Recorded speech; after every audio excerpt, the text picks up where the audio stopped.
सभी बच्चे ध्यान देंगे। आज थ्योरी का टॉपिक है, मतलब आज एक ऐसा टॉपिक पढ़ाएंगे बेटा जो कि थ्योरेटिकल है। हमारा जो है इस चैप्टर का थ्योरेटिकल टॉपिक आज आपके सम्मुख लर्नअप होगा या चलेगा। थ्योरी का टॉपिक है, पूरी तरह से थ्योरी है जो पढ़ाऊंगा। और अभी तक आपने डेरिवेशन से पढ़े थे, सारे डेरिवेशन इस चैप्टर के समाप्त हो गए। जितने भी डेरिवेशन थे सब पढ़ा दिए। आज हम इस चैप्टर में आपको थ्योरी पढ़ाएंगे और आज की थ्योरी के बाद एक टॉपिक मात्र चैप्टर में बचेगा जो कि जो है प्रैक्टिकली बहुत महत्वपूर्ण है, आम जीवन में जरूरी होता है। वन डे ग्राफ चरित्र, वन डे ग्राफ चरित्र, वन डे ग्राफ जनरेटर। फिलहाल आज थ्योरी का टॉपिक है तो आज हम लोग थ्योरी टॉपिक पढ़ेंगे। और एक बात बताना चाहेंगे बच्चों कि जो टॉपिक मैं पढ़ाने जा रहा हूँ 3-in-1 टॉपिक है। 3-in-1 टॉपिक मतलब एक साथ एक टॉपिक अगर मस्त समझ में आ जाता है तो 3 हेडिंगों में काम आ जाएगा। 3 अलग अलग हेडिंग हमें नहीं बतानी पड़ेगी अगर आप जो है जो टॉपिक समझाने जा रहा हूं उसे समझ जाए। आवेशीय संग्रहण,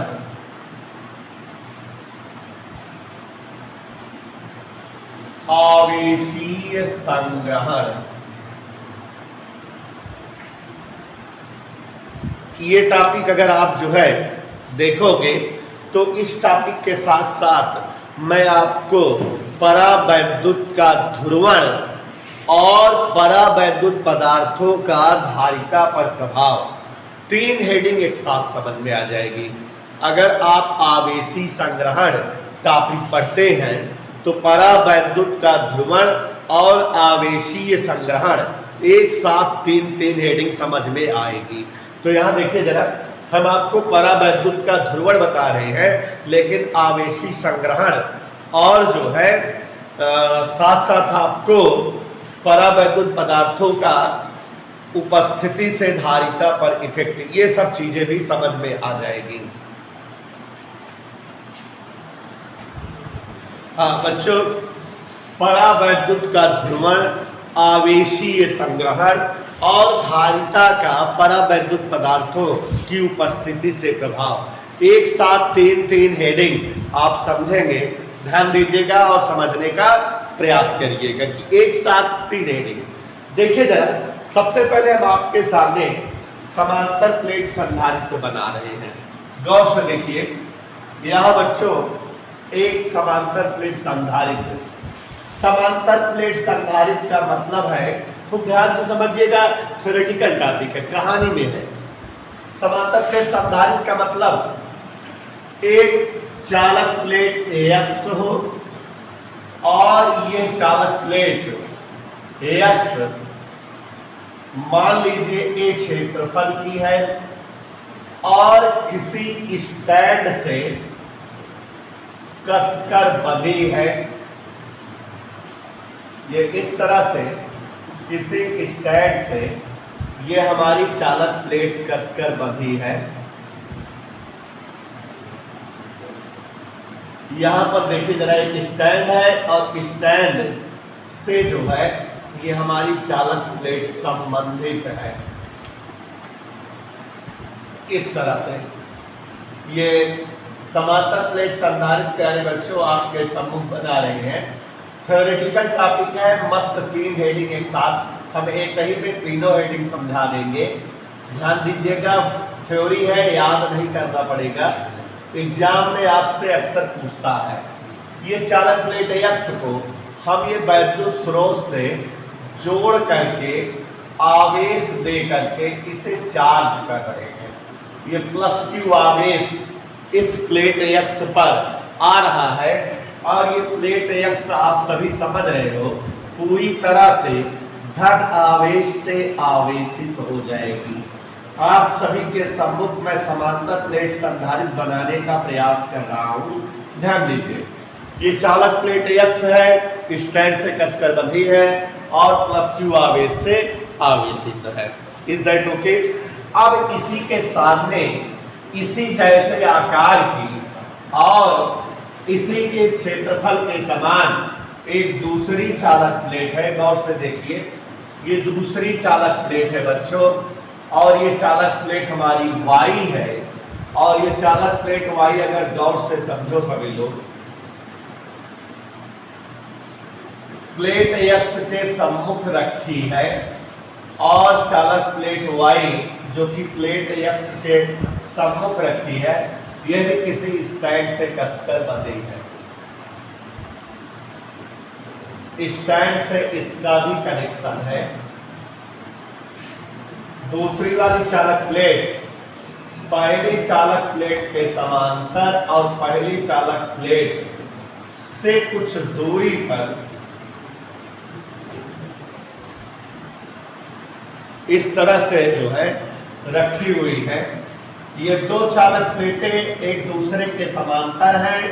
पहली चालक प्लेट वैद्युत स्रोत से जुड़ी है, आवेशित है। दूसरी चालक प्लेट अनावेशित दिख रही है। इसका मतलब ये समांतर प्लेट संधारित्र आपको दिख रहा है। ये आपके सामने हम समांतर प्लेट संधारित्र बनाए हैं। एक चालक प्लेट एक्स स्रोत से जुड़ी है, पूर्णतः आवेशित है। दूसरी चालक प्लेट इसके सामने है और जो है ये अनावेशित है। आवेशित प्लेट के सामने वाली प्लेट का सिरा स्थिर विद्युत प्रेरण के कारण पूरी तरह से ऋण आवेशित हो गया। ये आप जानते रहे और हमेशा याद रखें कि अगर कोई चालक प्लेट के सामने अगर अनावेशित चालक प्लेट रखी जाती है तो उसका जो है सामने वाला सिरा विपरीत आवेश से आवेशित हो जाता है। मतलब जो है अगर ये धन है तो सामने वाली प्लेट ऋण आवेश से आवेशित हो जाती है, और अगर ये ऋण होती तो सामने वाली प्लेट धन आवेश से आवेशित हो जाती। इस घटना को स्थिर विद्युत प्रेरण कहते हैं, इलेक्ट्रोमैग्नेटिक इंडक्शन। तो अब बच्चों आपके सामने समांतर प्लेट संधारित्र साफ साफ बना है। एक प्लेट स्रोत से जुड़ी है और दूसरी प्लेट का भीतरी सिरा ऋण आवेशित हुआ, बाहरी सिरा धन आवेशित हो जाएगा। इसलिए हम इसको पृथ्वी से जोड़ देंगे और सारा धनावेश पृथ्वी से जुड़े होने के कारण समाप्त हो जाएगा। ये सारा का सारा धनावेश पृथ्वी में समाहित हो जाएगा। ये आपके सामने समांतर प्लेट संधारित्र बना हुआ है। लंबी लंबी 3 हेडिंग एक साथ एक ही हेडिंग में समझ आ जाएगी। कॉन्सेप्ट तीनों हेडिंग का एक ही है, मन लगा के समझो तुरंत क्लियर हो जाएगा। देखिए जरा, अगर ये समांतर प्लेट संधारित्र है और इसकी दोनों प्लेटों के बीच हम कोई एक परावैद्युत पट्टी रखते, कोई एक परावैद्युत पदार्थ रखते, तो धारिता पर क्या प्रभाव पड़ेगा? परावैद्युत का ध्रुवण क्या है? और हेडिंग जो ऊपर डाले हुए हैं आवेशीय संग्रहण, कलेक्शन ऑफ चार्जिंग क्या होगा, यही सब हमें समझाना है। तो सबसे पहले जो बच्चे नहीं पढ़े हैं वो जान लें, क्योंकि हमने ऑलरेडी पढ़ाया हुआ है कि परावैद्युत पदार्थ होते क्या है। पढ़ाया हुआ है इसी चैप्टर में कि विद्युत के आधार पे दुनिया में पदार्थ 3 प्रकार के आप छोटी कक्षाओं से पढ़ते चले आ रहे हो। चालक, अचालक, अर्धचालक। आपको बताया गया है ऐसे समस्त पदार्थ जिनके एक सिरे से दूसरे सिरे की ओर आवेश का प्रवाह संभव होता है। जिन पदार्थों के एक सिरे से दूसरे सिरे तक आवेश बह सकता है, आवेश प्रवाहित हो सकता है, वे पदार्थ विद्युत के सुचालक या चालक कहलाते हैं। चालक पदार्थों की चालकता अधिक होती है, ताप बढ़ाने पर चालकता घटती है। माने चालक पदार्थ जो है की चालकता कम होने लगती है, आवेश बहने का गुण घटने लगता है। सभी धातुएं, ग्रेफाइट और जंतुओं का शरीर विद्युत के सुचालक होते हैं, जिनमें आवेश का प्रवाह संभव है। और ऐसी समस्त वस्तुएं जिनके एक सिरे से दूसरे सिरे तक आवेश प्रवाहित ना हो सके, जिनकी चालकता नगण्य हो, वे पदार्थ विद्युत के अचालक या कुचालक कहलाते हैं। ताप बढ़ाने पर इनकी भी चालकता घटती है। सभी उपधातुएं, अधातुएं, रबर, प्लास्टिक, लकड़ी, पत्थर, ये सब विद्युत के अचालक या कुचालक होते हैं। जिनमें जो है आवेश से विद्युत का प्रवाह नहीं होता। तीसरे आप छोटी कक्षाओं पढ़े हैं सेमीकंडक्टर्स, अर्धचालक पदार्थ। अर्धचालक क्या होते हैं?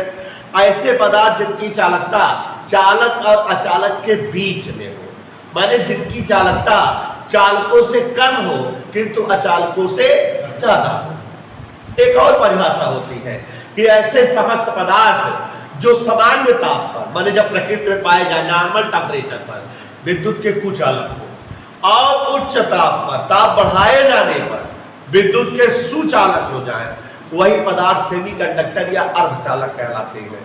आप छोटी कक्षाओं से पढ़ते आ रहे हो सिलिकॉन व जर्मेनियम दुनिया के प्रसिद्ध अर्धचालक हैं। आज से जान लो चौथे समूह के तत्व मेंडली पावर सारणी में फोर्थ ग्रुप के सारे एलिमेंट अर्धचालक होते हैं। कार्बन एक सस्ता, सुचारू और बहुत ज्यादा मात्रा में आसानी पूर्वक सुलभ अर्धचालक है। कार्बन भी अर्धचालक है, आप तो जान लो।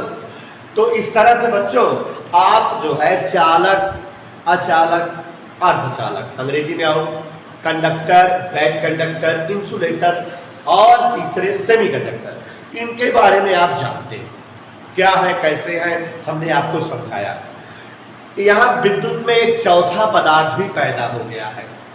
ऐसे पदार्थ जो आवेश को प्रवाहित होने दे, माने जिसके एक सिरे पर आवेश रखो दूसरे सिरे पर आवेश चला जाए, ऐसे सभी पदार्थ जो आवेश को प्रवाहित होने दे लेकिन स्वयं आवेशित ना, बिना आवेशित हुए आवेश को बहने दे, ऐसे पदार्थ परावैद्युत पदार्थ कहलाते हैं, डाई इलेक्ट्रिक सबस्टेंस कहलाते हैं। मतलब बच्चों परावैद्युत पदार्थ, ध्यान दीजिएगा, सत्यनारायण की कथा बात रहे हैं, ध्यान समझिएगा। ऐसे सभी पदार्थ जो स्वयं बिना आवेशित हुए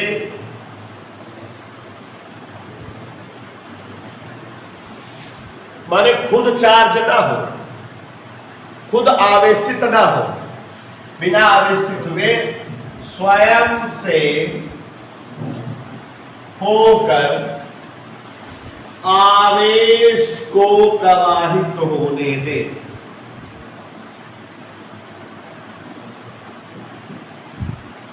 मतलब ऐसे सभी पदार्थ जो स्वयं से आवेश को बहने दे, आवेश को प्रवाहित होने दे, किंतु स्वयं जो है आवेशित ना। ओके, मतलब यहां पर आवेश धरी, आवेश दौड़त भागत दौड़त भागत दौड़त भागत दौड़त भागत यहां तक चला हुआ है, लेकिन ये बेचारू चार्ज। तो ऐसे सभी पदार्थ जो बिना स्वयं आवेशित हुए आवेश को खुद से गुजरने दे, प्रवाहित होने दे, वही सारे पदार्थ परावैद्युत या डाइलेक्ट्रिक सबस्टेंस अंग्रेजी में कहलाते हैं। प्यारे साथियों, परावैद्युत पदार्थ के उदाहरण पैराफिन समूह के सभी यौगिक, माने methane, ethane, propane, butane, pentane, hexane, heptane, octane, लूटेन, लेकेन वगैरह वगैरह वगैरह। परावैद्युत पदार्थ का उदाहरण पैराफिन समूह के यौगिक, पैराफिन, मोम, चीड़, आबनूस, कागज, और एक महाभावकाली उदाहरण है अभ्रक। अभ्रक is the best example of परावैद्युत पदार्थ। डाइलेक्ट्रिक मटेरियल में सबसे ज्यादा जो है बढ़िया उदाहरण परावैद्युत पदार्थ का, सबसे बढ़िया उदाहरण परावैद्युत पदार्थ कागज भी होता है, आबनूस भी होती है, परावैद्युत चीड़ भी है, परावैद्युत पैराफिन भी है, मोम भी है, लेकिन सबसे भावकाली उदाहरण क्या है? अभ्रक। अभ्रक के बारे में आपको थोड़ा सा बता दें, अभ्रक को अंग्रेजी में माइका कहते हैं, या MICA, माइका। और अभ्रक जो है भारत में सर्वाधिक पाया जाने वाला पदार्थ है। जैसे अभ्रक का उत्पादन भारत में विश्व में नंबर 1 स्थान पर है, तब आता है ये जो है भारत को।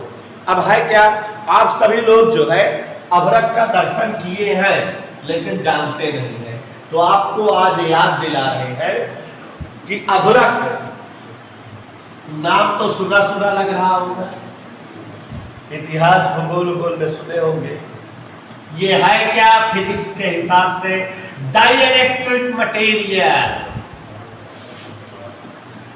परावैद्युत पदार्थ। चलिए याद दिलाते हैं कहाँ यूज होता है ये।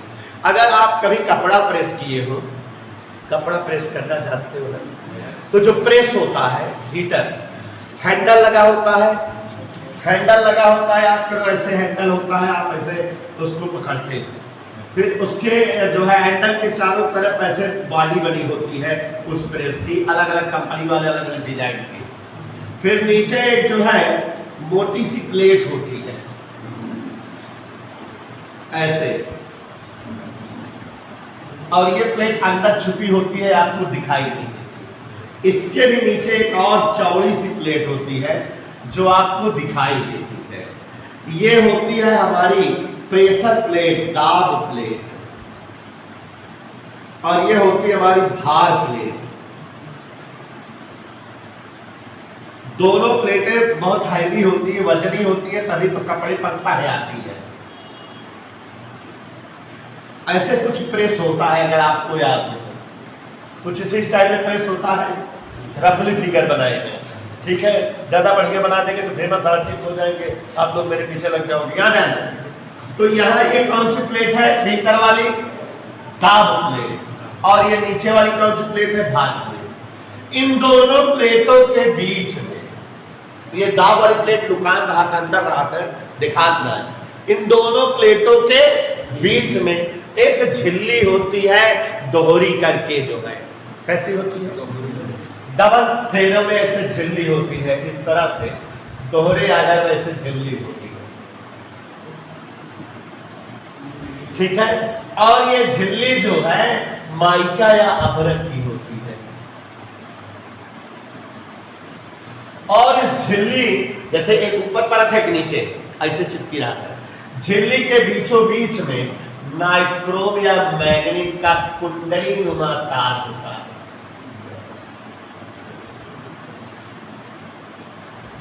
और ये सारी व्यवस्था इन दोनों प्लेटों के बीच में दबी रहती है। अब यहां बाहर जो है प्लग लगाते हो, तो ये जो है कुंडली बाहर स्रोत से जुड़ी होती है, इसमें बिजली आती है, विद्युत। तो ये जो अभ्रक की पत्ती है, माइका की पत्ती है, इसका रोल समझो।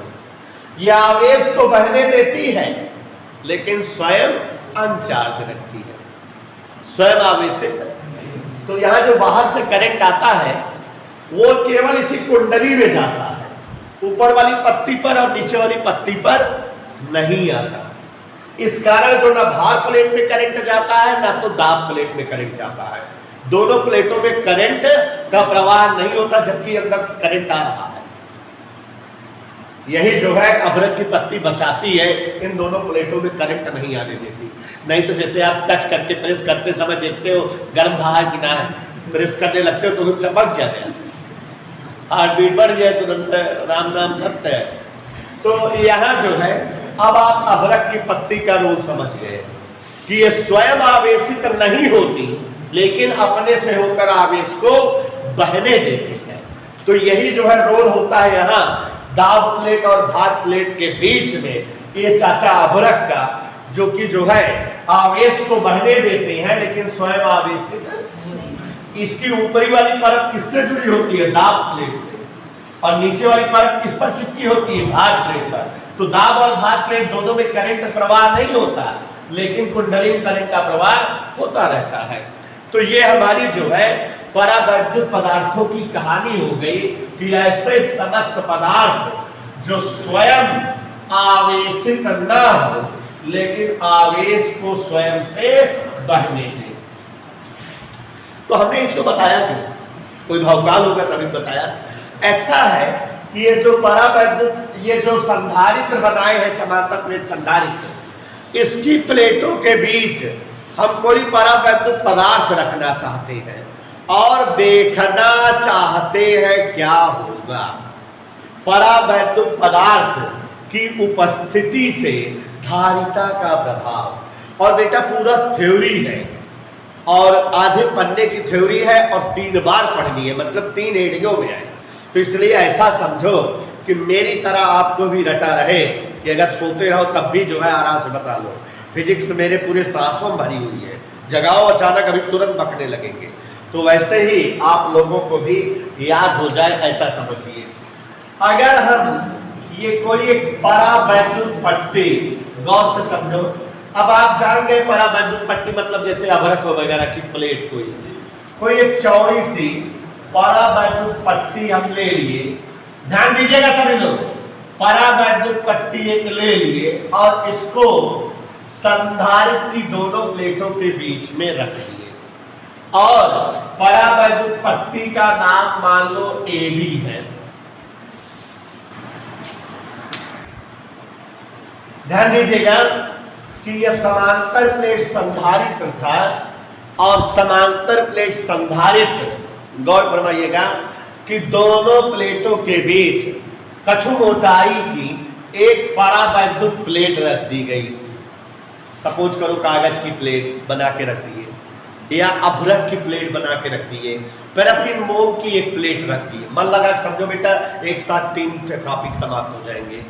तो परावैद्युत प्लेट रख दी, इसका मतलब आप समझ रहे हो कि कोई एक जो है अभ्रक या जो भी नाम ली, मोम या पैराफिन, इन्हीं की कोई एक प्लेट रख दी है। और अब इस संधारित्र की धारिता पर क्या प्रभाव पड़ेगा आगे आप बताने जा रहे हैं। तो यहां देखिए जरा, ये जो परावैद्युत पट्टी है, कोई एक प्लेट है, असंख्य छोटे छोटे परमाणुओं से मिलकर बनी हो। इस प्लेट का निर्माण केमिस्ट्री में आ गए हैं, असंख्य छोटे छोटे परमाणुओं से हुआ होगा। माने इस पट्टी में असंख्य छोटे छोटे, इस परावैद्युत पट्टी को बनाने वाले ऐसे परमाणु होंगे। ये पट्टी असंख्य छोटे छोटे परमाणुओं से मिलकर बनी होगी। यहाँ असंख्य छोटे छोटे परमाणु इस परावैद्युत पट्टी का निर्माण कर रहे होंगे। ये परावैद्युत पट्टी असंख्य छोटे छोटे परमाणुओं से मिलकर बनी होगी। यहाँ इस पट्टी में बहुत सारे इस पट्टी को बनाने वाले परमाणु होंगे। ये इस तरह से बहुत सारे परमाणुओं से मिलकर ये पट्टी हमारी बनी हुई है।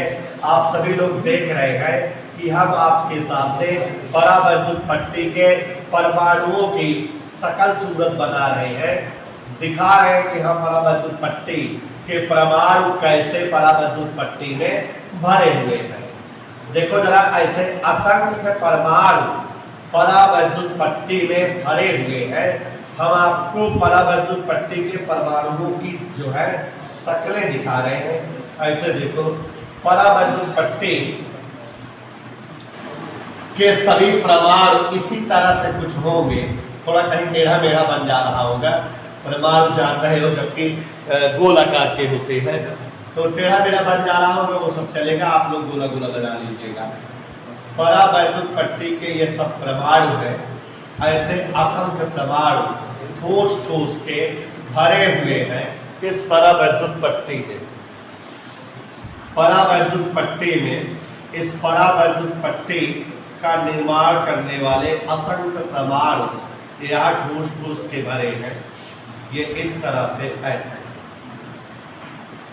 यहां तक सबको समझ में आ रहा है, नो डाउट, किसी को कोई असुविधा नहीं है। हम धीरे धीरे समझा रहे हैं कि एक एक टॉपिक, एक एक स्टेप आपको समझ में आ जाए। गौर फरमाइएगा कि ये हमारी जो संधारित्र थी, यहाँ इसके बीच में परावैद्युत प्लेट रख दिए और फिर आपको थोड़ा डीप में ले जा रहे हैं कि ये जो परावैद्युत प्लेट है जब रखी गई तो इसमें तो इसके असंख्य परमाणु होंगे कि नहीं। थोड़ा और डीप में जाओ और थोड़ा सा अंदर घुसो। इसके जो परमाणु है, हमको केमिस्ट्री बताई हुई है कि परमाणु कंटेन 2 टाइप ऑफ एलिमेंट। दुनिया के प्रत्येक परमाणु में 2 तरह के अवयव होते हैं। क्या? नाभिक रूपी धनावेश होता है और इलेक्ट्रॉन रूपी ऋणावेश, और कुछ नहीं होता। अगर हम फिजिक्स की भाषा में आए तो हमारे परमाणु में 2 चीजें हैं, भीतर वाला गोल गोल नाभिक ठोस और धनावेशी, और बाहरे वाले चाचा इलेक्ट्रॉन। ये और कुछ रहे, नाभिक की बात करते ही तो मैं इंक्लूड हो गया न्यूट्रॉन, उसके बारे में बोलेंगे ना। तो एनी परमाणु consist of two type of element, one type of element is as electron as ऋण आवेशित कण, and next type of element as नाभिक एज धनावेशित कण। Okay, it's my English.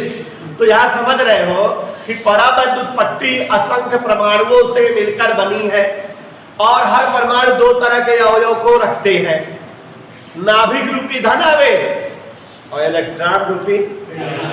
Is that okay? स्थिर विद्युत प्रेरण की घटना याद करो। आपको समझाए हैं कि अगर कोई आवेशित प्लेट है उसके सामने अनावेशित प्लेट आती है तो विपरीत आवेश से आवेशित हो जाती है। व्हाई? क्यों? क्योंकि जो अनावेशित प्लेट है उसमें जो है समान संख्या में धन और ऋण है, इसलिए वो अनावेशित है। लेकिन जब जो है वो धनावेशित के सामने आती है तो विपरीत आवेशों में आकर्षण होता है। चाचा धनावेश सारे ऋणावेश का पनी कैसे खींच लेते हैं, तो बेचारा ही वाला सीधा जौना है अनावेशित वाला ऋणावेशित हो जाता है। वैसे ऋणावेशित प्लेट के सामने अगर कौनो अनावेशित प्लेट रखी जाए तो क्या बन जाता है? धनावेशित। तो इतना समझ गया, इतना समझ में आए कि परावैद्युत प्लेट धई दे यही संधारित्र के प्लेट के भीतर। परावैद्युत प्लेट परमाणुओं से मिलकर बनी है और हर परमाणु में नाभिक रूपी क्या है? धनावेश और इलेक्ट्रॉन रूपी दुइये जने यहाँ जब गोलू गोलू गोलू गोलू गोलू बनाए यही मैं दो जने भर सकी थी। केका केका? ऋणावेश रूपी इलेक्ट्रॉन, धनावेश रूपी नाभिक। अब थोड़ के ध्यान दे, परावैद्युत प्लेट का जौन सिरा धनावेशित प्लेट के सामने पड़े स्थिर विद्युत प्रेरण के कारण जौन धनावेश है केका खींचे? ऋणावेश का। माने जो सिरा इस प्लेट का धन प्लेट के सामने पड़ेगा उस सिरे के सारे परमाणु, जितना परमाणु सारे परमाणु के ऋणावेशित कर बोले तो इलेक्ट्रॉन इसकी ओर आकर आकर्षित हो जाएंगे कि नहीं, इकट्ठा हो जाएंगे कि नहीं। तो यहाँ इन परमाणुओं में जो धन और ऋण था, धनावेश के सामने जो सिरा पड़ रहा है उस सिरे के समस्त इलेक्ट्रॉन विपरीत आवेश इस धनावेश के सम्मुख आकर इकट्ठा हो जाएंगे। ये ऐसे सारे इलेक्ट्रॉन इस सिरे की ओर आकर इकट्ठा हो जाएंगे। कौन सी घटना के कारण? स्थिर विद्युत प्रेरण के कारण। मजेदार टॉपिक है, समझो। और इसके जस्ट विपरीत साइड में सारे धनावेश माने नाभिक इकट्ठा हो जाएंगे। और आप देख रहे हैं कि अब जो परावैद्युत पट्टी है इसके साथ कहानी होने लगी। परावैद्युत पट्टी के साथ कहानी हो रही है। हमारी ये परावैद्युत पट्टी, गौर से देखिएगा, परावैद्युत पट्टी हमारी जो है, गौर फरमाइएगा, परावैद्युत पट्टी बड़ा कर देगा, थोड़ा सा दिख रहा होगा। परावैद्युत पट्टी असंख्य छोटे छोटे किससे मिलकर बनी थी? परमाणुओं से। हर परमाणु में क्या होते हैं? नाभिक रूपी धनावेश और इलेक्ट्रॉन रूपी। परावैद्युत पट्टी का जो सिरा प्लेट एक्स के सामने पड़ा होगा स्थिर विद्युत प्रेरण के कारण उस सिरे के सभी परमाणुओं के, ये सब परमाणु है, कौन चीज आकर्षित हुए होंगे? इलेक्ट्रॉन। तो इलेक्ट्रॉन आकर इकट्ठा हो गए इधर की ओर, तो इसलिए सिरा एक क्या हो गया? ऋणावेशित हो गया। ऐसे ही लंतरानी मारो, परावैद्युत पट्टी का जो सिरा माने सिरा बी ऋणावेशित प्लेट वाई के सामने पड़ा होगा स्थिर विद्युत प्रेरण के कारण विपरीत आवेशों में आकर्षण, माने इस सिरे के परमाणुओं के समस्त नाभिक इसकी ओर आकर्षित हुए होंगे और इधर की ओर समस्त क्या एकत्र हो गए होंगे? नाभिक एकत्र हो गए होंगे। समस्त नाभिक इस साइड आकर एकत्र हो गए होंगे और इसलिए बी वाला सिरा क्या हो गया? और ये इधर जो है सारे दूसरी तरफ ऋणावेश इकट्ठा हुए होंगे। और आप समझ गए होंगे कि अब हमें बताने की जरूरत नहीं है कि इस धन परमाणुओं के बगल सारे उस वाले परमाणु के कौन आप जो है कण इकट्ठा हुए होंगे, इलेक्ट्रॉन, और दूसरी तरफ कौन इकट्ठा हो गए होंगे, नाभिक।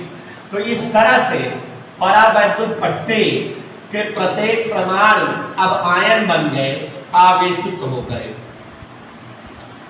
ये इतनी कहानी अगर समझ में आई हो तो मजा आ गई, क्योंकि एक टॉपिक आपको समझ में आ गया, एक हेडिंग हमारी पूरी हो गई। एक बार फिर से यही इतनी लंतरानी बताए बेटा, एक हेडिंग पूरी हो गई। उस हेडिंग का नाम अभी बता रहे हैं कि जब समांतर प्लेट संधारित्र की दोनों प्लेटों के बीच हमने क्या रखा, एक परावैद्युत प्लेट ए बी। परावैद्युत प्लेट असंख्य छोटे छोटे किससे मिलकर बनी थी, परमाणुओं से। प्रत्येक परमाणु में क्या क्या उपस्थित थे, प्रत्येक परमाणु में धनावेश रूपी नाभिक और ऋणावेश रूपी इलेक्ट्रॉन प्रस्तुत थे। इस परावैद्युत प्लेट का जो सिरा धनावेशित प्लेट एक्स के सामने पड़ा, स्थिर विद्युत प्रेरक के कारण ऋणावेशित हुआ होगा, माने उस सिरे के परमाणुओं के सारे इलेक्ट्रॉन आकर के सिरे एक की ओर प्लेट एक्स के सामने इकट्ठा होने लगे, माने वो सिरा क्या हो गया। ऐसे ही परावैद्युत प्लेट के दूसरे सिरे के सभी परमाणुओं में जो प्लेट वाई के सम्मुख पड़ रहे हैं, माने ऋणावेश के सम्मुख है, स्थिर विद्युत प्रेरण के कारण उधर के परमाणुओं के सभी धनावेश आकर इकट्ठा हो गए, माने वो सिरा क्या हो गया, धनावेशित। तो इस तरह से ये परावैद्युत प्लेट का एक सिरा क्या बन गया, ऋणावेशित, और दूसरा सिरा क्या बन गया। तो अब हमारी परावैद्युत पट्टी में दो सिरे हो गए, दो किनारे, एक किनारा धनावेश, एक किनारा, और अर्थात परावैद्युत पट्टी ध्रुवित हो गई, धन ध्रुव और ऋण ध्रुव बन गया। इस घटना को परावैद्युत का ध्रुवण कहा जाता है। और ये एक हेडिंग अभी हम आपको थोड़ी देर पहले बताए थे कि इसमें 3 हेडिंग है। तो अब आप एक हेडिंग जान गए, परावैद्युत का ध्रुवण। अगर आपसे पूछे कि what do you understand about polarization of dielectric material, परावैद्युत पदार्थ के ध्रुवण से आप क्या समझते हो, तो आप इतना बता देंगे। ये परावैद्युत का ध्रुवण अगर पूछा जाए तो यहां तक बता दो कि एक टॉपिक समझ में आ गया। तो यहां तक समझ में आया, थ्योरी है लेकिन दिमागी थ्योरी है, दिमाग भिड़ाओगे तब आएगा। हाँ प्यारे बच्चों, लुक हियर, देखिए जरा परावैद्युत का ध्रुवण, ये टॉपिक हो गया परावैद्युत का ध्रुवण। मतलब आपको समझ में आ गया कि अगर समांतर प्लेट संधारित्र के प्लेटों के मध्य कोई परावैद्युत प्लेट रखी जाए जो असंख्य छोटे छोटे परमाणुओं से मिलकर बनी होगी, और प्रत्येक परमाणु में कितने प्रकार के अवयव होंगे, 2 प्रकार के, धनावेशित रूपी नाभिक और ऋणावेशित रूपी इलेक्ट्रॉन। और जो परमाणु धन प्लेट के सामने पड़ेंगे स्थिर विद्युत प्रेरण के कारण, उन परमाणुओं के विपरीत आवेश अर्थात इलेक्ट्रॉन इनके सामने आकर इकट्ठा हो जाएंगे और सीधा ए पूरी तरह से ऋणावेशित हो जाएगा। सेम प्रोसेस यहां इस परावैद्युत पट्टी के सिरे बी की ओर होगा। इधर के जितने भी परमाणु ऋणावेशित प्लेट वाई के सामने होंगे, स्थिर विद्युत प्रेरण के कारण विपरीत आवेश से आवेशित होंगे, माने इधर के सारे नाभिक परमाणुओं के आकर इसी साइड इकट्ठा हो जाएंगे, और इस तरह से परावैद्युत प्लेट का सिरा भी धनावेशित और सिरा एक क्या हो गया, ऋणावेशित। प्यारे बच्चों, इसे ही हम परावैद्युत का ध्रुवण कहते हैं, माने हमारी परावैद्युत प्लेट ध्रुवित हो गई। परावैद्युत प्लेट का इसे ही हम ध्रुवण कहते हैं, एक सिरा धनावेशित और एक सिरा ऋणावेशित। थोड़ा और डीप में घुसो और समझो।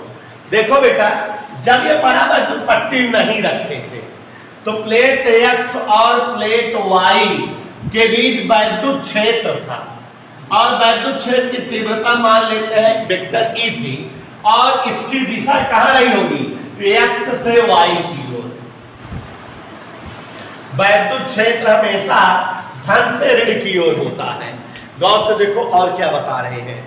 अगर जो है ये परावैद्युत प्लेट नहीं रखी थी तो ये प्लेट x धन आवेशित है और प्लेट y ऋण आवेशित है।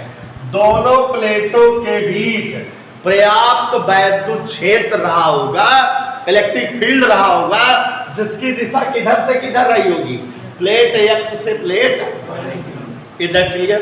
काम चलता है। मान लिया जैसे 100 न्यूटन